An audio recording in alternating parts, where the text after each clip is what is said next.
So this is week 3 of Patrick Lecture 107, which is 3 aspects that prevent loving. This is week 3, and this is on the second aspect. Last week we did the first aspect of the 3. The first aspect, just as a quick review, was disconnection.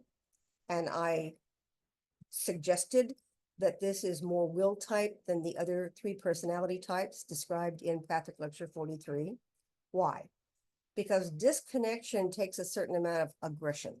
It takes action. We have to do something. And in disconnection, you disconnect.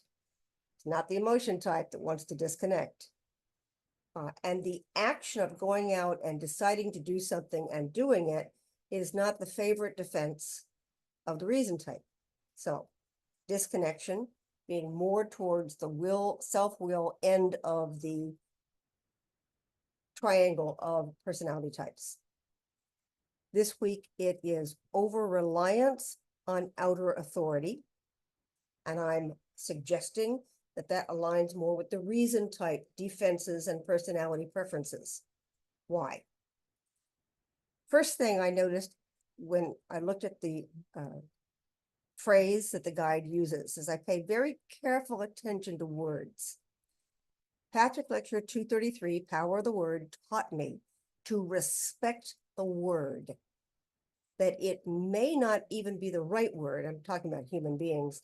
It may not be the right word, but there's a reason that word was selected by the person involved. There's a reason I use certain words and avoid other words. That words are neutral to some extent, but they also have a tremendous capacity to carry a charge. We make the words mean more than they actually mean. So that sometimes when we're brought back to the neutral use of the word, we can't remember why we were using that word to make our argument because the neutrality doesn't support us. The charge that we loaded the word with is what supports our agenda. Authority. Authority is gone over in depth in Patrick Lecture 46 on authority and 52 on the God image. If you are a will type, you only believe in outer authority when it serves your purpose. Otherwise, outer authority is a rival. It's a block. It's something that can stop you.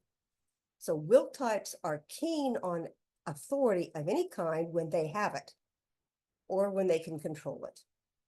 But if they can't, they're not keen on authority, inner or outer.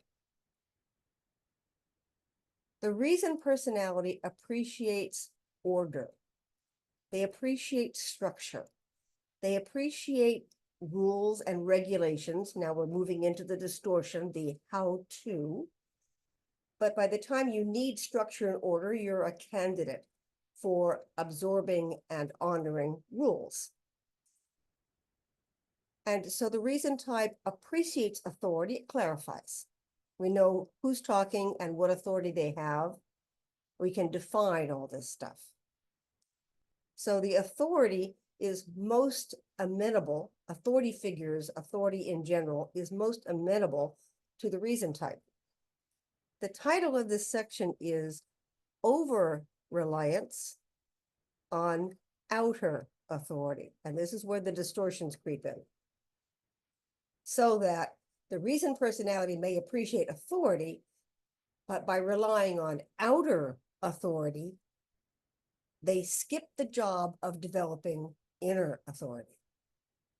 And that's a vicious circle that just spins off into distortions and problems. Because the ultimate judge of what is right or wrong needs to come from our knowledge of truth. And truth is not something we find in human institutions. They're not designed to hold truth. They're designed to create an organized society. They're designed to support and accelerate processes that all of society wants done versus what an individual might need. So the reason type relies on outer authority. They start neglecting or ignoring the development of inner authority. When they begin to over-rely on outer authority, it accelerates that distortion, that twist that makes them dependent upon, reliant upon the outer words that they hear, the outer structure, the rules, the regulations, what other people believe and think, what society thinks, what their industry or their tribe or their family, anyone outside becomes an authority because they haven't developed inner authority yet. I am talking about a distorted reason personality type, not the potential that reason has to find its own inner authority. But that's why this is listed as the second aspect that leads to the prevention of loving. For me to love, I need to open my heart. And it would be important for me to know what's going to come out. Important for me to know what's in my heart so that I can watch out for my negativity, my self-interest, my immaturity. And there's always a fragment, there's always pieces, big or little, depending upon how developed you are. If I haven't developed my inner authority, the chances are I've got more immaturity in there. Also, if I haven't developed myself, if I haven't done self-analysis, I may not know a lot of what I understand, a lot of my beliefs, a lot of my motivations may still be unconscious. And while I may not know what they are, I probably suspect they aren't clean. So if I'm not developing myself and I haven't gone through all my beliefs, motivations, etc., it is very difficult for me to fully open my heart, except in naivete, fully open my heart and be myself with another human being. And that's what love requires. If I open my heart in naivete, very good likelihood that I will misjudge. Naivete is another word for ignorance. And I will misjudge, I will not see, I will not realize. And as that creates pain and dissension and reaction from others, I may not know what to do with it. So what else can you do but close up? And say, wow, I'm not trustworthy. I'm not accepted. I'm not good enough. And that's where the idea is, well, how can I know? How can I be sure? Well, how about if I rely on outer authority? So one of the examples of this are the myriad things that we all have that have taught us over our lifetime what to appreciate and what not to appreciate. We can say it's cultural. We can say it's preference. We can say my whole family likes this. I was brought up that way. That's what I like. But what I'm referring to is, yes, that may be true. As children, we are trained to appreciate certain things and reject others. But as adults, it's really important to go over this and find out whether this is truly you or whether this is a dynamic that you no longer wish to participate fully in. Now, you don't have to disconnect from that dynamic, but you may need to find your own way. To do that, you need to self-develop, and now we're back into the same loop.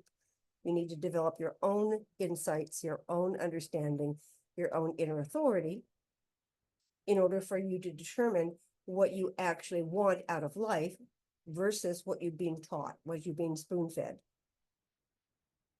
So it's not an argument against how we raise children necessarily or how we raise young adults. What I'm talking about is self-recognition of what they used to call midlife crisis, where you have gotten certain things out of the way. You have skills, you have a profession or a job, you pay your bills, you have a place to live, you may have a family and a relationship and friends. And come 35, 40, 45, 50, etc., you start to realize that something is missing out of life. And what's missing is you may not have put your own personal stamp on your life. And to do that, you have to know who you are. So again, an over-reliance on outer authority is going to lead you to focus on outward, superficial, or culturally acceptable values and beliefs. You won't know yourself. And therefore, what can you open to another human being? And that's why aspect 2 prevents loving. And next week, we'll look at the third one, which is the emotion type defense and reaction to all of this, which is overwhelm. So thanks for listening.